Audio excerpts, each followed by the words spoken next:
Hi, we'll talk today again about my favorite topic, about the north and south node of the moon, or as they know them in Sanskrit, Rahu and Ketu.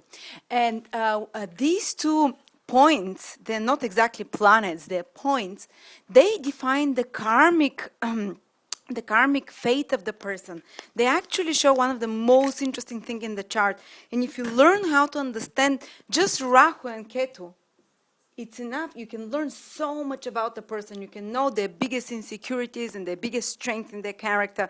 And you can really help your children or your husband or your friends or yourself by knowing the position of Rahu and Ketu and what it means in your horoscope, to know what your big mission, spiritual mission in life is, what will bring you fulfillment, how you can help yourself move forward spiritually in development. And very quickly, what is Rahu and Ketu? In Western astrology, Rahu is depicted like that.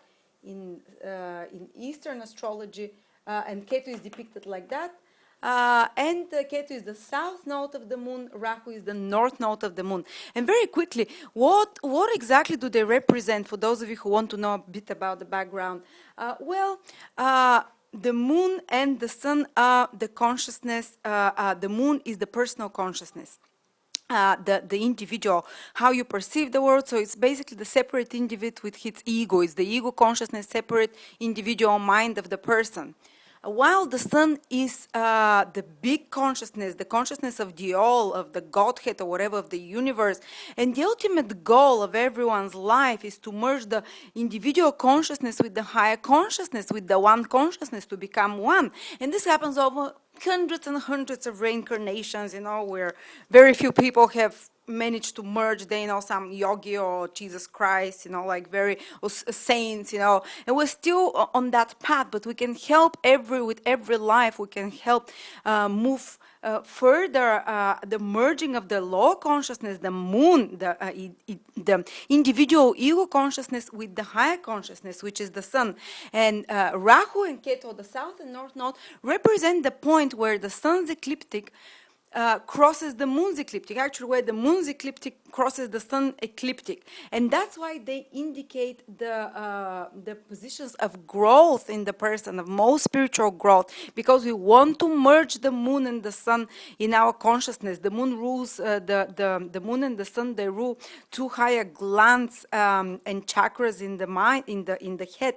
And when the Kundalini rises, the energy of the back spine, you merge those two, you merge the signals from those 2 pineal glands with the lower ones of the body.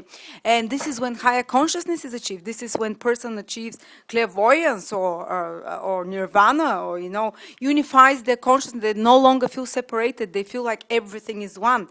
And this is the point of reincarnation. So the south node, Ketu, and the north node, they're where the moon crosses, where the ecliptic of the moon crosses the ecliptic of the sun. So these are like something like that. Let's say, maybe I'm not doing it right.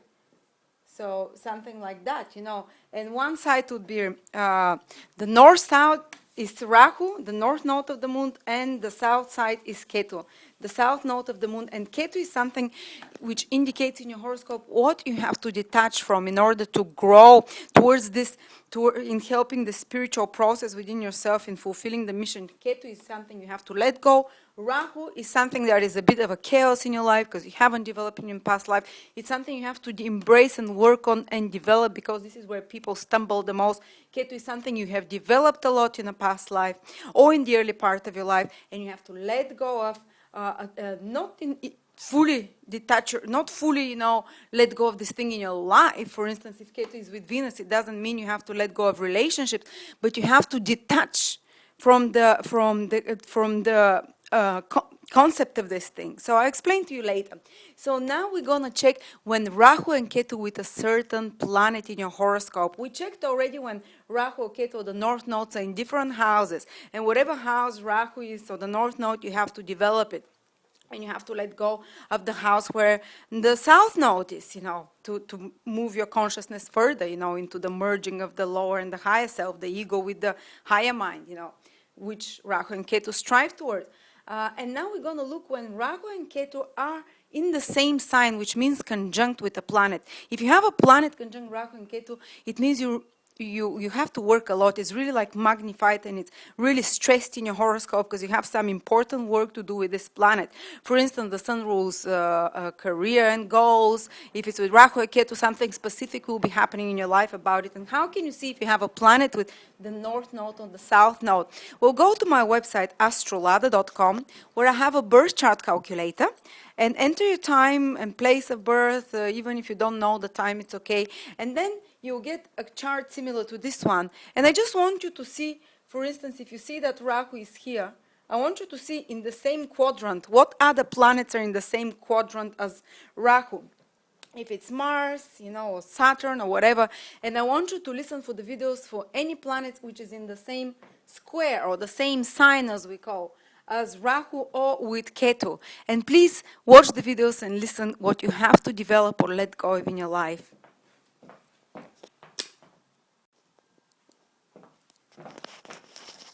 Okay, now we're going to talk about Ketu or Rahu, the south or north node, when they're in the same sign with the moon. It's written like that in Western astrology. In my chart, you will see it like that. If you see in the same square where the moon is, that Ketu is there, for instance. Let's always start with Ketu. You see in the same sign moon and Ketu. Well, what does it mean? It means that in past lives, so early childhood, if you don't believe in past lives, Ketu is something that you learn to develop, actually to control and over-control a lot in the past life, and you have to learn to detach from it in this life. And moon is your, the moon is your emotions. The moon is your reactions. The moon is your inner private world. What's happening within yourself, how you see the environment, through what color lenses do you see. And those people in past life, they learn to very much control their feelings, and you'll see that often they're very much controlled emotionally. And if you ask them what's happening with you, even if something occurs them, they'll say, it's okay, everything is okay. I have a friend like that, and she's always like, everything is okay, everything is okay. And then it builds up and builds up. In a certain moment, they can erupt and go in a total funk mood because they're suppressing, they're trying to over-control those feelings too much. And at certain moments, something very little can trigger a big mood swings. They can watch something on the TV, and for instance, for the past 2 years, their boyfriend was doing something or whatever that was upsetting for them, or and they've been suppressing, controlling it, or something's been happening at their work, and they're controlling the reaction. They watch something on TV, something triggers this, and they go in the mood for a day or two or for a few hours, and no one can take them out of this mood. So they can have some smooth, control, and all of a sudden, whoop, a total mood swing, a total, and it's very hard to get those people. It's like my teacher, Ernst Wilhelm, says, if you watch his videos, he'll give you much more in-depth information of that. It's very, very hard to get those people out of bad mood. If your girlfriend has this, well, telling her, calm down, everything is okay, it's not going to help her, she has to pass, time has to pass for her to come out of this mood, and then she'll become again even and controlled in the feelings, But these people, because they know so much about feelings in the inner world, they can really help others who are in a bad mood to get out of those moods, to change their moods, to improve them. So they can be very good psychologists, these people. They always look under the surface. The Ketu is something quite introverted energy, so it introverts the feelings, and it makes you dig deep always see motivations, always see reasons. And these people, it's hard a bit to enjoy life because you're always looking for the underlying reasons. Okay, he said yes, but he looked like that. Did he mean it really? Oh my God, he moved his hand. Oh, she did this, she did that. What did she mean? You're always digging deeper. It's a bit hard to be able to enjoy life. And the moon is the planet one of the planets through which you can feel happy. It's the moods, and how you see the world. And if you always, if you take it always too seriously or too with a connotation and thinking that there is always something too deep there, it's hard, to be fully happy. And it's kind of similar to moon in, let's say, moon in Pluto, for instance, trying to control the emotions, to find reasons behind everything. And these people have to learn when the moon is with the south node. Even if they're far away from each other, even if they're 20 degrees from each other, they'll still have this influence. They have to learn to let go of this emotional control.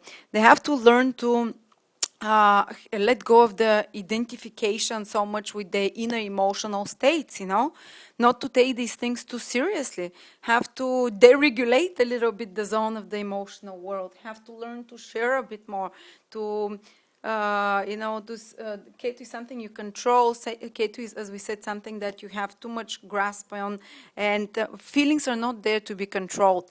Well, feelings are not there to make you mad either, but feelings are there to express them and to flow with them. When you feel something at the moment, the healthy way of expressing feeling is to share it at that moment, to live it, to experience it. Don't try to block it, put it at the back, to suppress it, to tell to itself it's not right to react like that. Being in a funeral, no, it's not right to cry, or having an argument with your partner, no, I shouldn't, raise my voice. Or if sometimes, well, don't go crazy, but over controlling can make you quite upset within, quite unhappy emotionally. So these people have to learn to let go of this attachment to the emotions and to this trying to control the inner emotional world too much. And what happens when Rahu is with the moon, or the north node as we call it, is the opposite. Okay, Rahu, you see, in the same sign, I have this, so it's actually one of the most painful positions for a woman to have, and it will indicate like that in a Western chart. If moon is in the same sign as the north node or Rahu, is the opposite. Emotions are total mess and chaos. These people, they don't know how to control the emotions. They never had much emotional control in past life, or at least in the recent past life. They didn't stress so much on that. So they're a bit of an emotional mess and a roller coaster, especially in the early years of their life, till middle 30s or early 40s. And you'll see such women, Rahu, or the north node, always extroverts anything, It makes it look as if you really know and have a lot of it, but it's out of compensation because you're really crap at what Rahu is with. Sorry for the word. You don't have much confidence in the affairs of life with whatever Rahu is, and in this case is with emotional matters. So out of compensation, people tend, with moon and the south and the north node, they tend to extrovert their feelings. So these people, you see them overly emotional, overly reactive. A female with this position should look the most feminine woman. Moon rules feminine qualities, feelings, warmth, attachment, caring, emotionalism, and she would look like super feminine and super emotional, and all the men will be going crazy for her. This is very magnetic. For men when they see a woman with this position, because she externalizes these feminine qualities and they think, she's the epitome of Venus, of the woman, she's sensitive, she's emotional, all this, and men are attracted to that. But they're attracted to it just on the outside. Once you start living with such a woman, she drives you mad, all this emotionalism. And you realize that actually she hasn't much developed those feminine qualities. She's just projecting them over much, and these people, the emotional reactions can be quite extreme from one end to another. For instance, I have a friend with this, and we're sitting and reading together, and all of a sudden she goes, and I'm like, oh my God, what happened? Did someone die? She said, Katy Perry dyed her hair, and I'm like, what? And she stops and carries on reading, I'm like, this reaction, and I'm the same actually. See me overly emotional. I'm sitting there, and all of a sudden I say, a thought comes and I overreact, or someone passed by and I jump, and the reactions are a bit extreme with those people, and they're quite interesting and lively to be around, and exciting people to be around, but inside themselves, they're just not emotionally centered. They're not emotionally stable. They're a bit mad. Some Vedic astrology or Sanskrit astrology, they say everyone with moon, with Rahu, they are mad. So, but you can be good mad as well. These people are a bit obsessive, and actually the moon is the emotional world, and when your emotions are not anchored and they can go up and down, these people are quite sensitive and reactive to things. So what happens is that they're very much easily unfocused. And the moon is your ability to, your imagination and your inner world, and your ability to focus on something and to follow through. If you feel emotionally centered, you'll be able to follow through with things in your life. But when you're easily thrown off emotional balance, you can jump from one state to another. And for instance, you start studying in a university and you fall in love and you have this conjunction and this guy totally, the relationship or whatever matters are happening, some dramatic, totally obsesses you and you cannot, and throws you off balance emotionally, so you cannot follow through with whatever you started. So these people easily distracted in their life because the moon with the Rahu always is something which makes you very open to outside influences, very open. And when the moon, which is your emotional world, your inner world, when you're so open to outside influences, you're a bit like a psychic sponge, So negative thoughts, feelings, or excitement, whether it's positive or negative things from outside, you're soaking them in and they throw you off balance, so you cannot follow your goals and your plans and your direction. So you can have long periods of life when you're such person is going a bit, from one place to another. And I definitely had that for 14 years, And with time, you learn to control your emotions more. And not exactly to control them, but to express them more healthily, not to such extreme, not from one end to another. With age, women, especially women with moon, with Rahu, they become more emotionally centered, more feminine. They learn to express their feelings, especially in the late 30s, early 40s. This is when the planet matures. But early in age, you can always expect these women to be quite pain in the, because they emotionally like that. They can be high maintenance a lot, and not because they consider themselves worthy of that, but because they just emotionally more pained, and they will create more dramas in relationships, or the more dramas in their life generally. That's what I mean by high maintenance. Not like they want money from you or something. You have to step on a glass around them because of this emotional volatility they have. And the moon, as we said, Rahu opens you to any kind of influences from outside, and also these people can have psychic influences. So they can have like some little psychic experiences like ghosts, so they can, like my teacher says, trump souls. For those of you who believe in these things, they actually exist. You can attract like trump souls or entities which can influence you. So that's why this is one of the biggest combinations for addictions. If you see it in a chart of a woman or a man, always warn them. Or if it's your husband, or be careful that these people don't fall into addictions, anything that unfocuses their mind, that helps them, because their emotions are so up and down, they try and rebalance the emotions, and usually they use the easiest thing like drugs or alcohol, So you have to be careful if you have children like that. You have to be careful that they're in good environment, because they soak like a sponge, that their friends are good, that they don't influence them, because they so easily pick up bad habits from others and negative influences, because the moon is so open. But they also pick up very positive things, And I had a partner who had this conjunction. He was a male, but every time he would spend more than an hour with someone, he would start subconsciously actually talking like that and saying the same things and mimicking them. And even he would spend with me a few hours and he would get my Eastern Bulgarian accent, And it's strange. it's these people are easily influenced, so you have to make sure they have a good environment, because they pick up usually the more toxic things from the environment.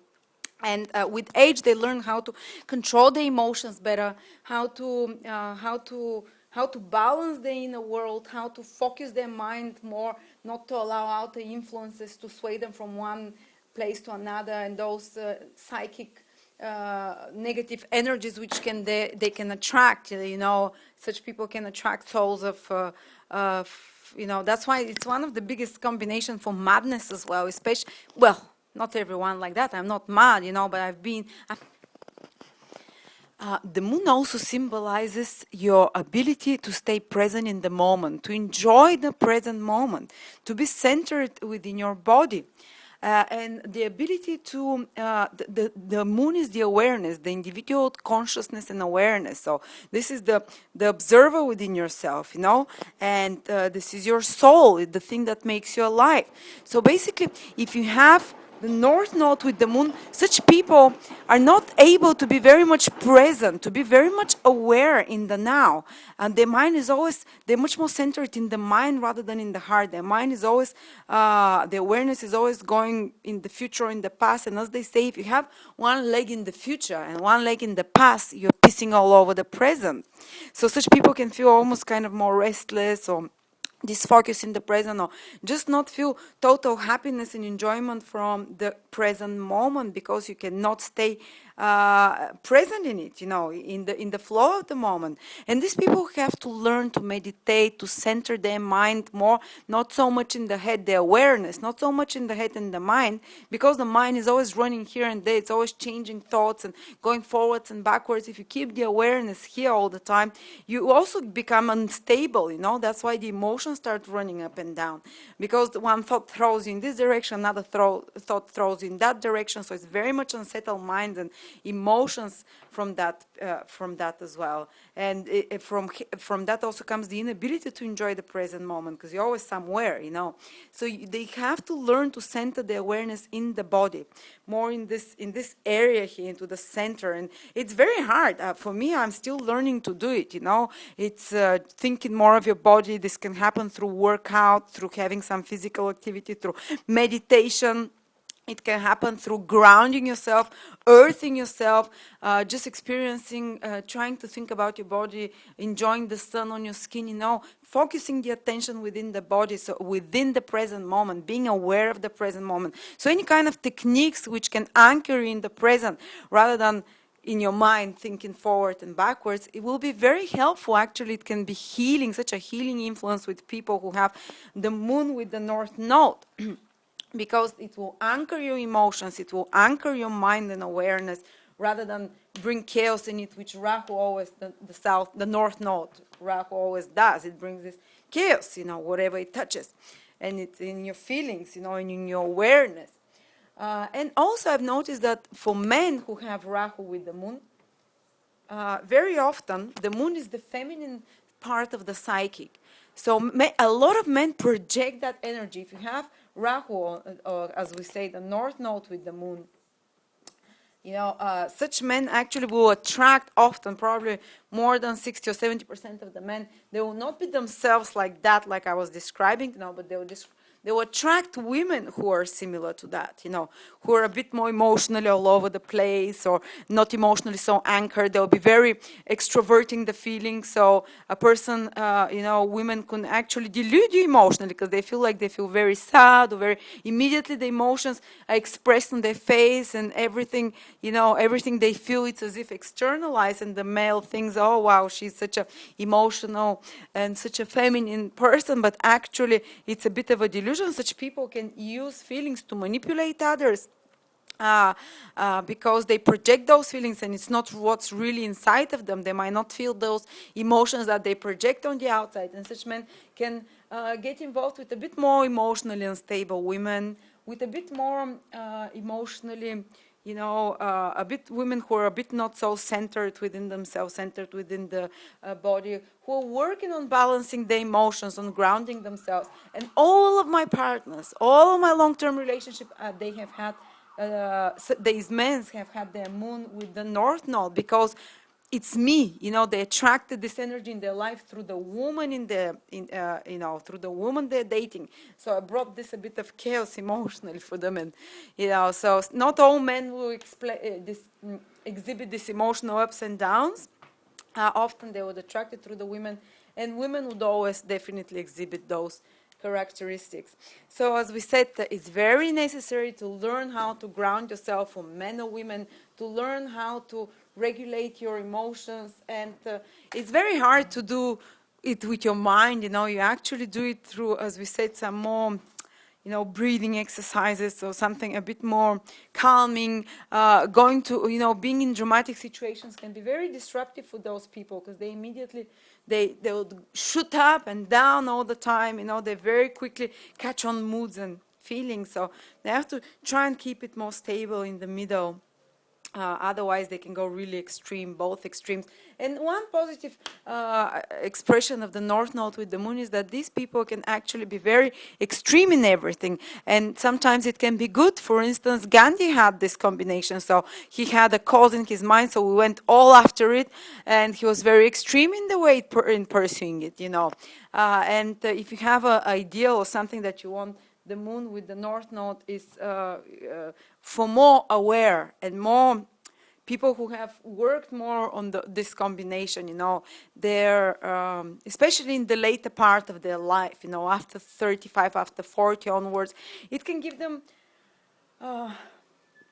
it can give them such great passion for something that they go all out for it, you know. But in the early age, it's much more, they usually go extreme for things which are not so healthy for them, and they go emotionally extreme, and they can be a bit much more all over the place than in the latter age. So after you gain mastery of the over the moon. So please share what your impressions are. Do you notice this in your life? How does it exhibit this combination? How does it manifest in your life? Thank you.